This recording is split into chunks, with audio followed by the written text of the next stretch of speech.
So we're going to take a look at a variance analysis, and the case that we're going to do is called Doorknobs Design Company. And this is an interesting one because it allows us to work backwards from the given variance provided to us in the question. So let's take a look at the question.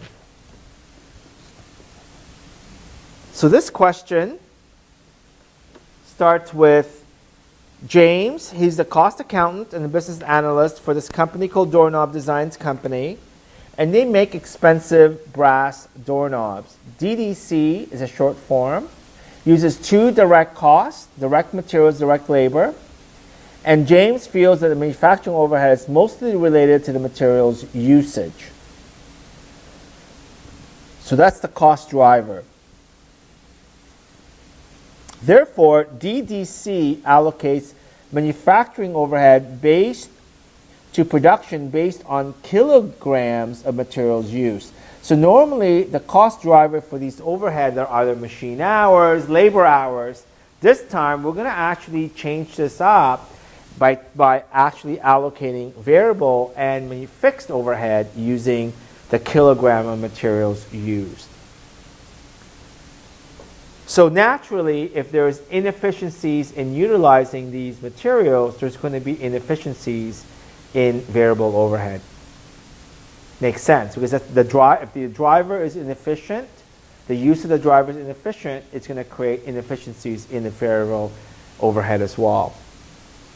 Now, on beginning of 2013, DDC budgeted productions of 10,000 doorknobs. That's going to be important to calculate the fixed overhead rate, and adopted the following standards. So these are the standard. Okay. So standard materials, we're going to use 0.5 kilograms at 20 kilograms of doorknobs at $10. Direct labor is $7.50, and variable and fixed overhead is going to be this amount. And the standard cost of the doorknob is $25. And that's really the sum of all these numbers, isn't it? Now, here's the actuals. We end up making 95,000 doorknobs instead of 100,000. So we know we've got some volume variance there. Direct materials purchased and direct materials used. That's going to be important because direct materials purchased is what drives the price variance. And then direct material used is what's going to drive the efficiency variance. We've got 20,000 labor hours for $650. And we've got variable overheads and fixed overhead. And now we're asked to calculate a whole bunch of variance. And I thought instead of going through each one separately, we're going to actually go back to the chart. And we're going to analyze all variance starting with direct material. So let's do that. So let's do direct materials first. What was the actual? Well, the actual direct materials purchase is 50,000 kilograms times $22 per kilogram gives me 1,100,000. Okay, what was the flexible budget?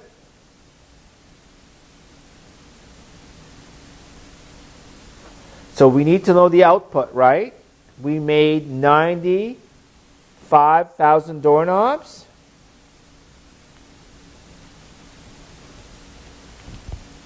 How much material should we have used for each doorknob? The recipe calls for 0.5 kilograms at $20. So that's 0.5 times 20.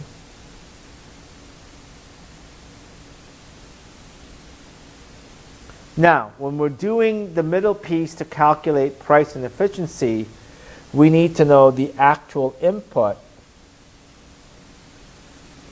times budgeted price.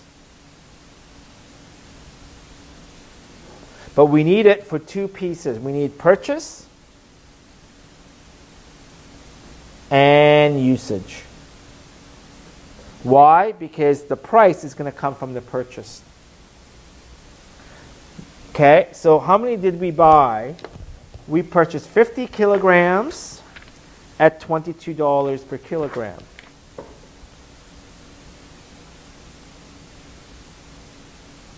Oh no, not 20, was it? No, that's the purchase. But we should have bought it for $20 per kilogram, sorry.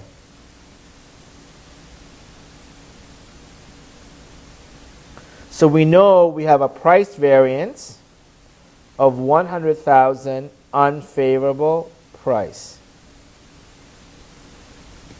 Make sense?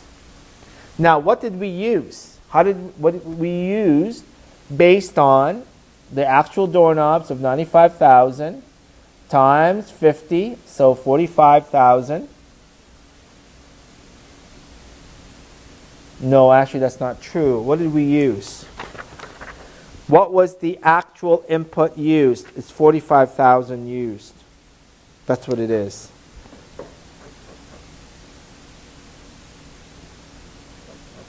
Times the budgeted price of 20.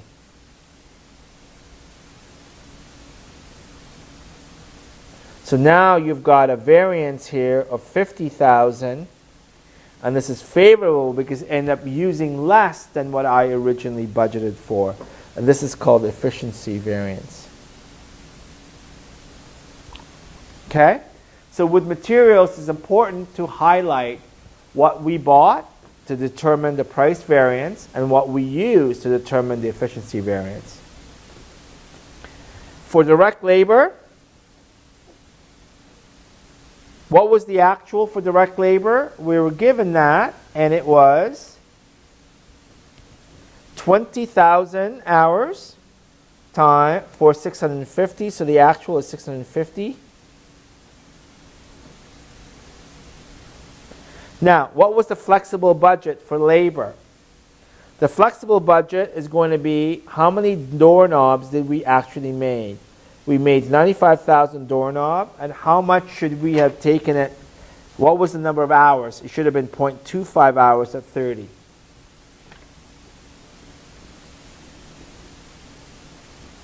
That gives me 712,500. Now, what is the actual input times budgeted price? So what was the actual input? So the budgeted price we know is $30, right? What was the budgeted input? How many labor hours did we end up using? We used 20. Okay.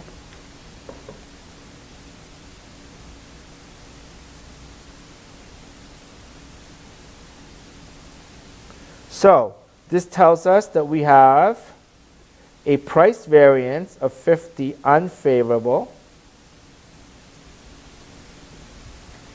And this also tells us that we have efficiency variance of favorable.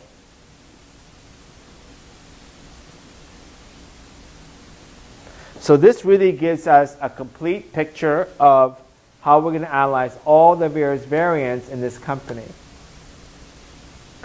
Next, we're going to deal with the variable overhead. I'll do that on the next page.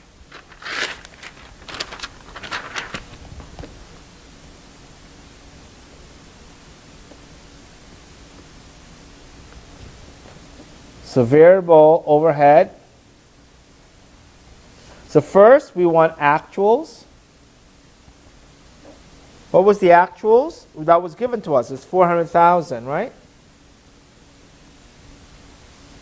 Now, what was the flexible budget?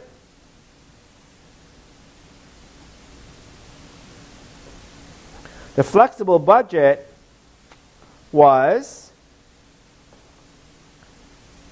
how many units of output? Was 95,000 doorknobs, right?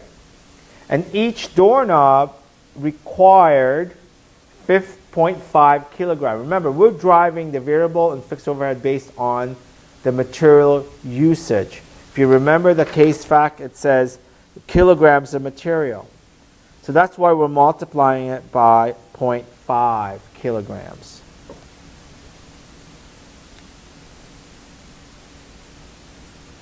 We're going to multiply that by the variable rate. What the variable rate is, we're told it's going to be $10, 0.5 kilogram. That gives us $4.75. Now, this is also equal to the allocated, because remember, with variable cost, variable manufacturing overhead, we're only allocating what we, right? Our flexible budget should always equal the allocated. So that's why there's never a variance between the two. Now, we need a middle column again, which is actual quantity, in this case, actual materials used, which is 45,000 kilograms,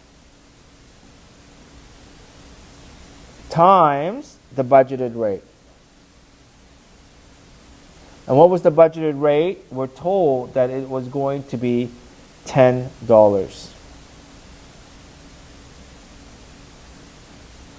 So we know that with variable overhead, we have a spending variance, 50,000 favorable spending variance. We didn't spend as much as we thought we were going to.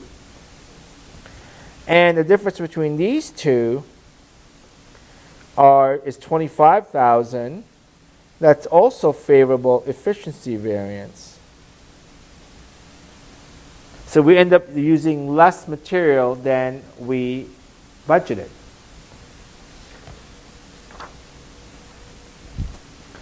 Let's deal with fixed overhead.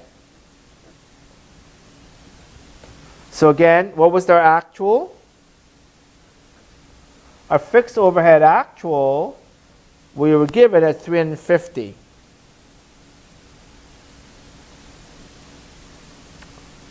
What was the flexible budget? So we know that the static and flexible budget is the same. And what was the static and flexible budget? We were given that number, didn't we?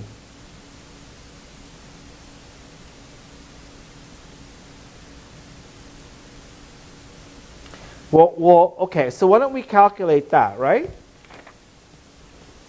The flexible budget, so we're given this rate, right?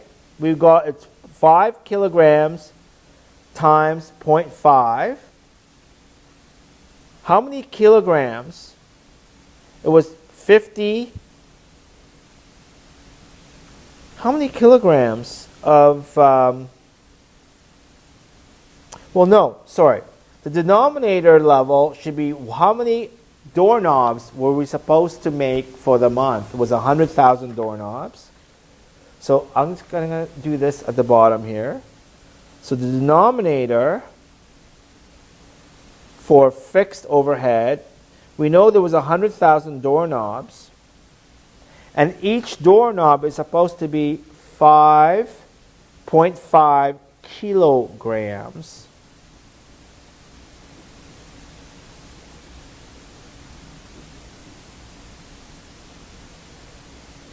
Okay? Now, 0.5 kilograms times $5 per kilogram, that's going to be our fixed overhead.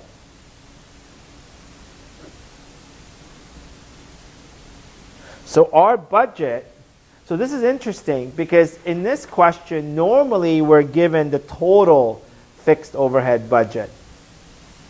This time, the trick to this question is they gave us the rate per fixed overhead. What you've got to then make the connection is, if we made 100,000 doorknobs, or that was what was supposed to be budgeted to, and each doorknob requires 0.5 kilograms, that means that we must have budgeted 50,000 kilograms.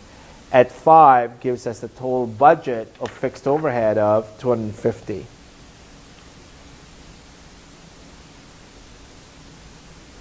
Because we know there's never a variance.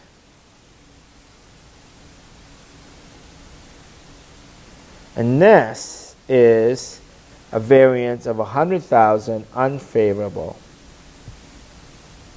And that's called the spending variance.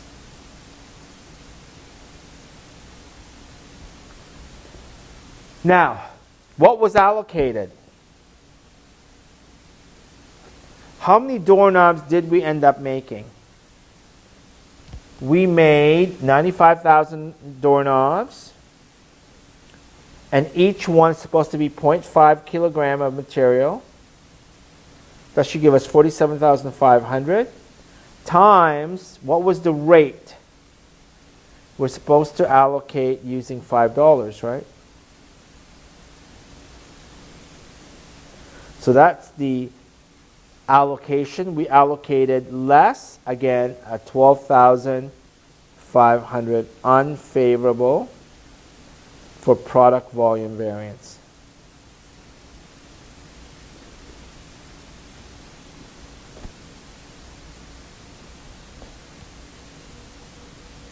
Thank you.